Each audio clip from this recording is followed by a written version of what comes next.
नमस्कार, मैं विष्णु राव और हमारे साथ है सिकटा विधानसभा क्षेत्र के विधायक वीरेंद्र प्रसाद गुप्ता जी। और आइए इनसे बात करेंगे राजनीतिक मुद्दों पे।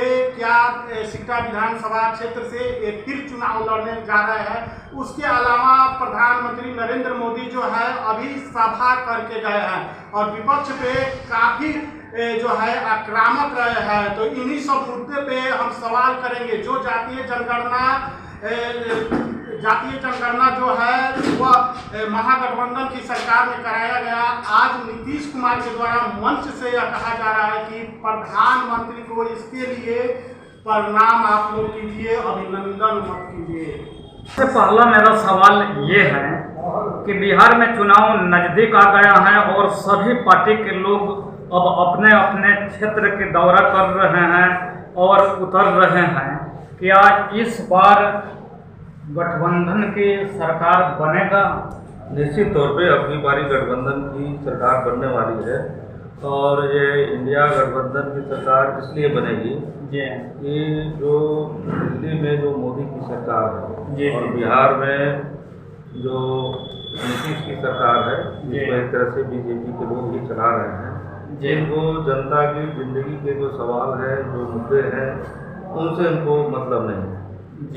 आप देख रहे हैं कि अभी प्रधानमंत्री जी यहाँ आए थे, लेकिन उन्होंने बिहार की किसी समस्या को एड्रेस नहीं किया।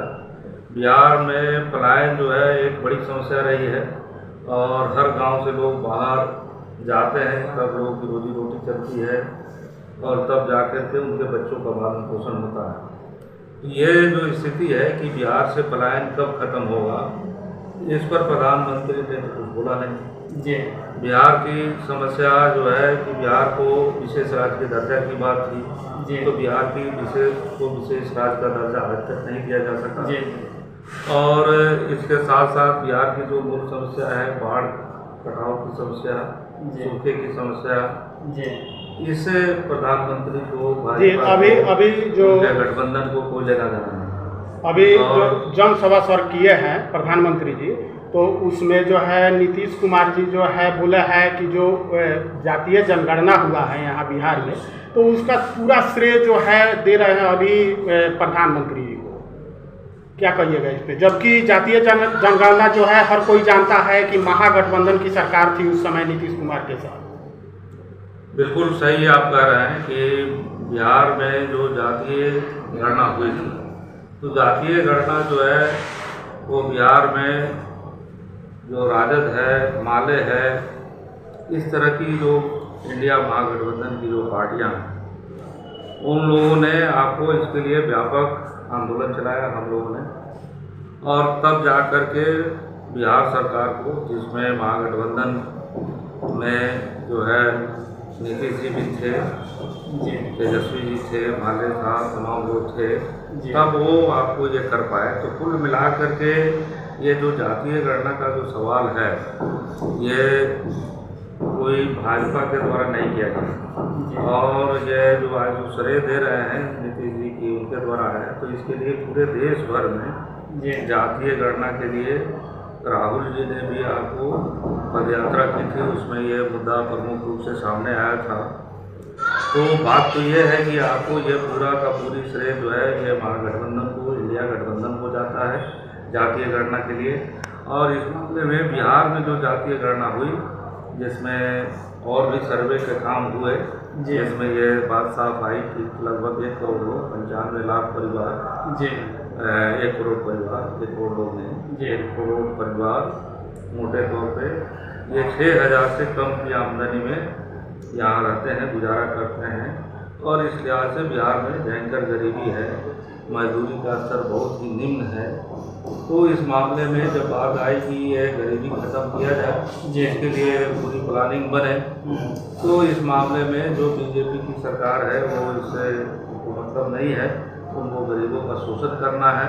और मनरेगा में भी मजदूरी बिहार जैसे राज्य में 245 रुपये केंद्र सरकार ने रखा है, जो बिहार के आम नागरिक जो है, आम किसान जो है, उससे ज़्यादा मजदूरी देते हैं। और बिहार की न्यूनतम मजदूरी, और ये जो है एक तरह से पूरी सोची समझी साजिश है कि बिहार को एक लेबर जोन बना के रखना है अडानी अंबानी के लिए, बड़े कंपनियों के लिए बिहार के लोग मजदूर बन करके बाहर जाएं, गुलामी करें, ये पूरे भाजपा की साजिश है और बिहार की जनता इसकी जान गई है। इसका वो प्रबल विरोध कर रहे हैं और हमने ये प्रधानमंत्री से इस सवाल को पूछा था उनके आगमन पर कि बिहार में न्यूनतम मजदूरी क्यों कम है। सर, क्या बिहार में उस स्तर का विकास हुआ है जिसके लिए प्रधानमंत्री को का अभिनंदन नहीं किया जाए, उनको प्रणाम किया जाए?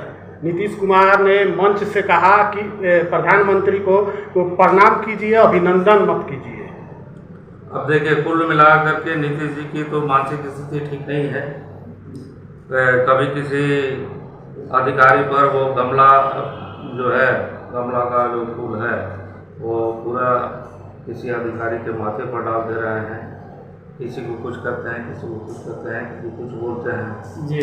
तो उनके हम कहने पर नहीं जाएंगे, लेकिन कुल मिला करके बिहार के साथ जो भारत के प्रधानमंत्री नरेंद्र मोदी हैं, बिहार को विशेष राज्य का दर्जा न दे करके, बिहार में जो न्यूनतम मजदूरी के कानून है उसको लागू न करके, बिहार के जो आम आदमी है, गरीब है, उसके पास आवासीय भूखंड नहीं है, मकान नहीं है। बिहार में जातीय गणना के क्रम में बात सामने आई थी कि 41% जो लोग हैं उनके पास जो है कच्चे मकान हैं जी। तो सरकार ने जब एक समय में कहा था कि अब 2022 तक हिंदुस्तान में कोई कच्चा मकान नहीं होगा, प्रधानमंत्री जो है नरेंद्र मोदी जो है ये घोषणा करके चुनाव लड़े थे, लेकिन बिहार में 41% कच्चे मकान है। इसके लिए तो वो एक शब्द नहीं बोले। बिहार के बाढ़ पीड़ितों के लिए, बाढ़ के समस्या के समाधान के लिए उनका कुछ नहीं है। बिहार में जो किसान हैं उनकी फसलों का उचित दाम मिले और MSP की गारंटी हो, इसके लिए उनको आपको कुछ नहीं कहना है। कुल मिला करके ये सीधे तौर पर धोखाधड़ी है और इस धोखाधड़ी का जवाब जनता दे। जी, नीतीश कुमार जो काफ़ी समय तक नाराज चल रहे थे, अभी काफ़ी खुश होकर मंच से जो है प्रधानमंत्री का गुणगान कर रहे थे। आखिर ऐसा क्या हुआ कि नीतीश कुमार जो है प्रधानमंत्री का गुणगान कर रहे हैं? देखिए, एक तो बात सीधे आई कि नीतीश जी की दिमागी स्थिति ठीक नहीं है और इस स्थिति में आपको बिहार उनके हाथ में ये बहुत ही खतरनाक बात है। बिहार में 12-13 करोड़ लोग हैं और 13 करोड़ लोग की जो शासन प्रणाली है, सरकार है, वो पूरे तौर पे जिसकी दिमागी हालत ठीक नहीं है उसके हाथ में है, ये खतरनाक है। और बीजेपी के लोग पूरी तरह से सरकार चला रहे हैं, तो बीजेपी के लोग जैसा डिक्टेट करते हैं वैसा नीतीश जी बोल रहे हैं, ये बिहार के लिए और ज़्यादा खतरनाक है। क्या लगता है नीतीश कुमार अगला CM होंगे? ये तो बिल्कुल ही नहीं होंगे। नीतीश जी तो आपको जा रहे हैं, कभी के चले गए हैं, अभी तो एक तरह से केंद्र का लेकिन चेहरा तो उन्हीं को बताया जा रहा है। केंद्र की सरकार के द्वारा ही तमाम चीज़ों को डिक्टेट करके चलाया जा रहा है जी। वो वास्तविक एक तरह से मुख्यमंत्री के रूप में तो अभी नहीं काम कर रहे हैं, भाजपा जी से चाहते हैं। यानी आप कहना चाहते हैं कि बीजेपी के आगे आने वाले समय में नीतीश जी तो आपको मुख्यमंत्री नहीं बनेंगे, बिहार के मुख्यमंत्री जो इंडिया गठबंधन का बनेगा, ये तय है।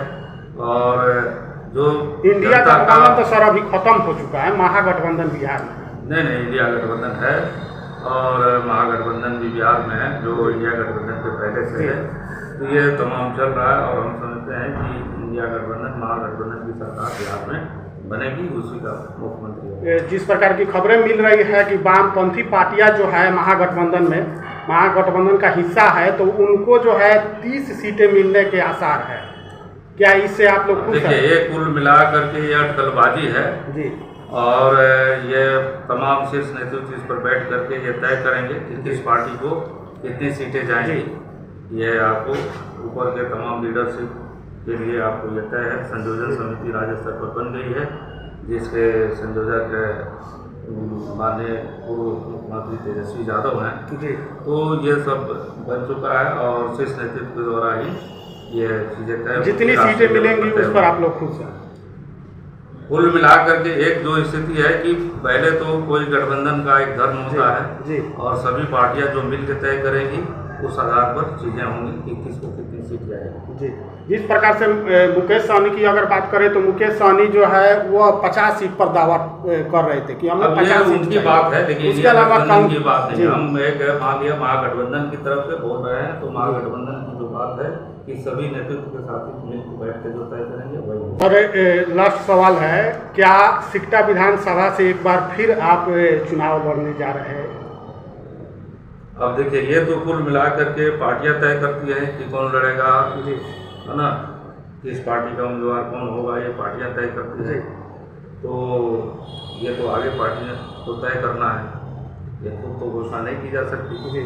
तो पार्टी तय करेगी, जो उम्मीदवार होंगे वो लड़ेंगे।